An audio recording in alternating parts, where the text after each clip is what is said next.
আসসালামু আলাইকুম। সুপ্রিয় কৃষিপ্রেমী ড্রাগন প্রেমী কাছে দূরে দেশে প্রবাসে যে যেখান থেকে এই ভিডিওর সাথে যুক্ত আছেন সবাইকে শুভেচ্ছা ও স্বাগতম জানিয়ে ভিডিওটি শুরু করছি। সুপ্রিয় দর্শক, আমরা রয়েছে আমাদের রেড ভেলভেট টাইলস পদ্ধতি তৈরি ড্রাগন ফলের বাগানে। আজকে নভেম্বর মাসের 10 তারিখ। তো শীত চলে এসেছে দর্শক, এর মধ্যে আমাদের বাগানের পরিচর্যা অব্যাহত আছে। দেখুন, বাগান নিট অ্যান্ড ক্লিন করে রাখছি আমরা।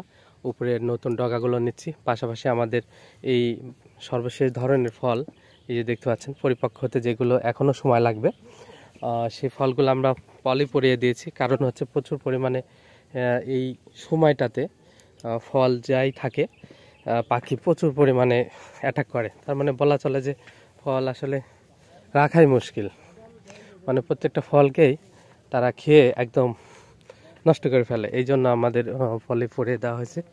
এই ফলগুলো হারভেস্ট করতে করতে এখনও 10-15 দিন সময় লাগবে, মানে নভেম্বরের মাঝামাঝি থেকে শেষের দিকে পর্যন্ত এই ফলগুলো হারভেস্ট হবে। তো মোটামুটি আমাদের এই রেড ভেলভেট বাগানে এইভাবে মোটামুটি আলহামদুলিল্লাহ আছে ফল। যদি এই সময়টা ফল খুবই কম থাকে বা অনেক বাগানে ইতিমধ্যে ফল একদম প্রায় জিরো হয়ে গেছে, তারপরে মাশাআল্লাহ যে আমাদের বাগানগুলোতে মোটামুটি আছে, সব বাগানগুলোতে আমরা এইভাবে পলি পরিয়ে দিয়েছি, মোটামুটি আছে।